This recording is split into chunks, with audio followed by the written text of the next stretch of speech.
नमस्कार, मैं मनीष कुमार वर्मा। इस न्यूज में सुना रहे आप लोग जोगी सीएम जोगी का रुद्र रूप, जो कांटे पर सोए हुए बाबा आदिवासी थे, न कि वह संत थे। देखिए उनका भी पोल खुल गया धीरे धीरे। हम पूछना चाहते हैं कांग्रेस के लोगों से, समाजवादी पार्टी के लोगों से, कि आखिर अलीगढ़ मुस्लिम विश्वविद्यालय में या जामिया मिलिया विश्वविद्यालय में अनुसूचित जाति, जनजाति या पिछड़ी जाति के नौजवानों को प्रवेश में भी और नौकरी में भी क्यों आरक्षण नहीं है? क्यों नहीं इन्होंने इसके लिए वहां प्रावधान किया?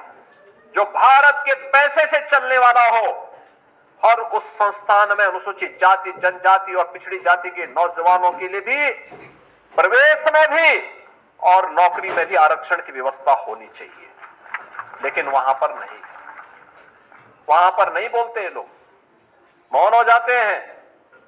और यही कारण था बाबा साहब भीमराव अंबेडकर ने जब पहली संयुक्त सरकार बनी थी,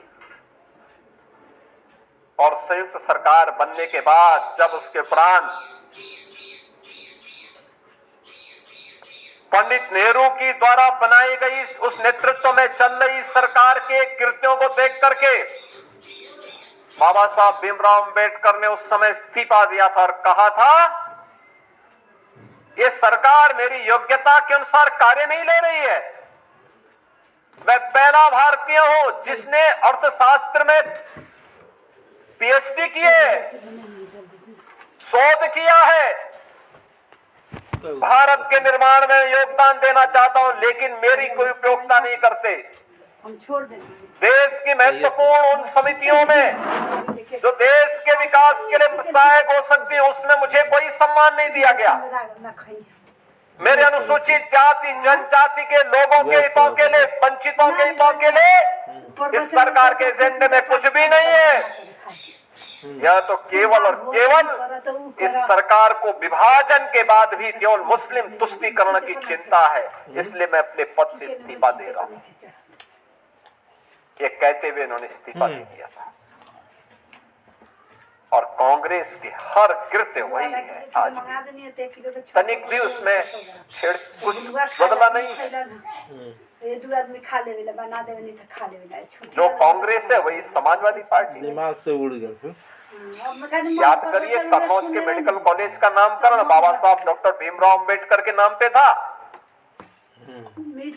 समाजवादी पार्टी की सरकार अखिलेश यादव के नाम पे बनी तो उन्होंने बाबा साहब भीमराव अंबेडकर के नाम को हटा दिया। और तो बाद में हमारी सरकार आई तो फिर मैंने वहाँ पे मेडिकल कॉलेज का नामकरण फिर से बाबा साहब भीमराव अम्बेडकर के नाम। इन्होंने अखिलेश यादव, जब आपने देखा होगा 2012 में प्रदेश के मुख्यमंत्री बने थे, उस समय इन्होंने पहली घोषणा की थी कि बाबा साहब भीमराव अंबेडकर और जितने भी सामाजिक न्याय के महापुरुष हैं, इनके बने हुए स्मारकों को हम तोड़ेंगे। तो भारतीय जनता पार्टी ने कहा था कि सामाजिक न्याय के पुरोधाओं की ओर उठने वाले हर हाथ के खिलाफ वो तोड़ जवाब देने के लिए भारतीय जनता पार्टी तैयार है।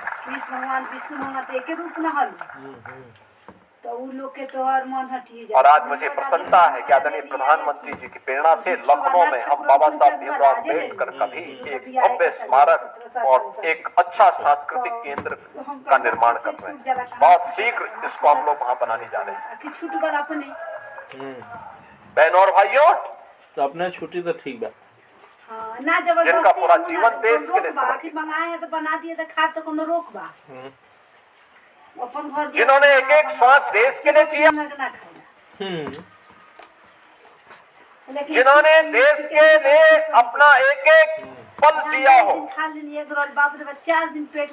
ऐसे महापुरुषों का सम्मान रखना हमारा दायित्व बनता है। और उस दायित्व के अंतर्गत हम सब मिलकर के आज इस अभियान के साथ जुड़े हैं कि बाबा साहब भीमराव अंबेडकर और सामाजिक न्याय के लिए कार्य करने वाले उन सभी महापुरुषों को सम्मान मिलना चाहिए। और उसी अभियान के क्रम में आज भारतीय जनता पार्टी ने 25 से आदरणीय प्रधानमंत्री जी की प्रेरणा से 11 जनवरी से 25 जनवरी के इस पूरे एक पखवाड़े को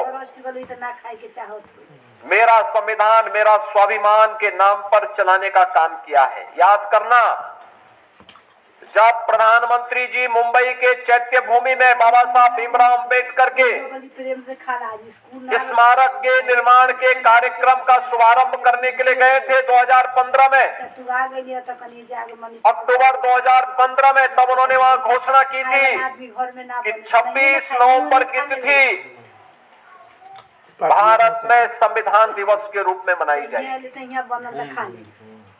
26 नवंबर 1949 को बाबा साहब भीमराव अंबेडकर ने संविधान की पूरी ड्राफ्ट तैयार करके भारत की संविधान सभा को सौंपी और 2015 से 26 नवंबर 2015 से हर वर्ष इस तिथि को संविधान दिवस के रूप में मनाया जाता है।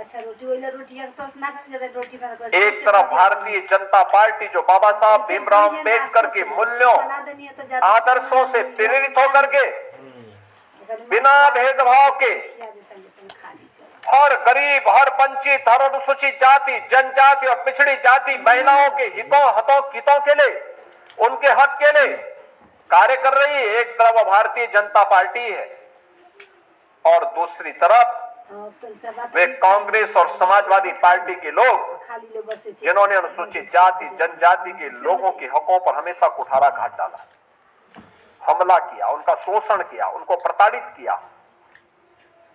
दूसरी तरफ यह अवसर इसलिए हमारे लिए महत्वपूर्ण है कि 26 जनवरी को भारत के संविधान को लागू किए हुए 75 वर्ष पूरे होने जा रहे हैं।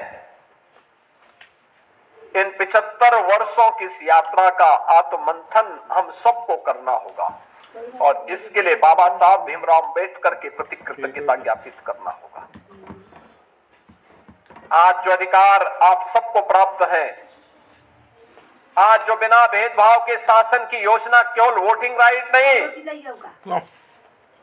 जो मोदी जी के नेतृत्व में आपने 10 वर्ष में देखा होगा, हर गरीब की सिर को ढकने के लिए आवास मिला है। उत्तर प्रदेश में 56 लाख गरीबों का एक आवास बना, 2.25 करोड़ सबको काम नहीं आता है, गरीबों के घर में काम आ जाता है। एक शौचालय बन गया। के सब ना ससुराल वाला ना 10 करोड़ गरीबों को आयुष्मान भारत की सुविधा का लाभ प्राप्त हो रहा है। काम में आ गया तो हमरा अपन बतवैया 15 करोड़ गरीबों को फ्री में राशन की सुविधा का लाभ प्राप्त हो रहा है। कैसे सब मुंह फेर फेर के भागस।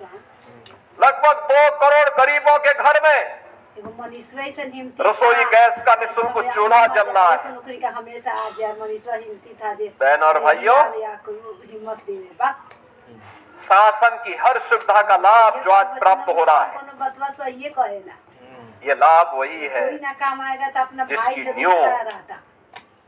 देश के संविधान को बनाते समय बाबा साहब भीमराव अंबेडकर ने रख दी थी। हर मुसीबत में बस अंतर इतना है कि कांग्रेस का कोई प्रधानमंत्री उस पद पर आ जाता है तो उस पर कुंडली मार करके बैठ जाती थी कांग्रेस। लेकिन मोदी जी और वाजपेयी जी जैसे यशस्वी प्रधानमंत्री बनते हैं तो पोटली खोल करके हर गरीब, वंचित, दलित को उसका अधिकार मिलना प्रारंभ हो जाता है। और आज अधिकार जो मिल रहा है ये उसी भाव के साथ दिया जा रहा है, उसी भाव के साथ दिया जा रहा है। फोन आता हम कहाँ नहीं जा रहे तो सुनील लाल से कहना लीला दीदी के बियाह करा रहे तर बाबू हर व्यक्ति को न्याय मिले। लाल जी का हाँ रे हमून कहानी करा दक्ष सुनील लाल से सबको सुरक्षा मिले, तो लाल तू छोटकी देव करी हाँ सबको अनुसार समता का व्यवहार सबके साथ हो। दारू पिए तब लीला दीदी के काल बहुत हुई। इसमें कहा कोई तुष्टिकरण है, खाली जो सोचल जे यही तो बाबा साहब भीमराव अम्बेडकर चाहते थे, यही चाहते थे। लेकिन जिन्होंने बाबा साहब भीमराव अम्बेडकर का सदैव अपमान किया, जिन्होंने बाबा साहब भीमराव अम्बेडकर के जीते जीते उनको अपमानित करते रहे, और उनके उनके न हमेशा रहने विरोधी के बाद भी कभी उन्हें सम्मान नहीं दिया। आज वे लोग संविधान की प्रति लेकर के घूम करके बेवकूफ बनाने का काम कर रहे हैं। लाल यही सब बतिया के लगा। वही काम बढ़ाने के लिए MSJP न्यूज एक बार अवश्य देखें, अपना राय कमेंट बॉक्स पर अवश्य भेजें। जय हिंद, भारत माता की जय।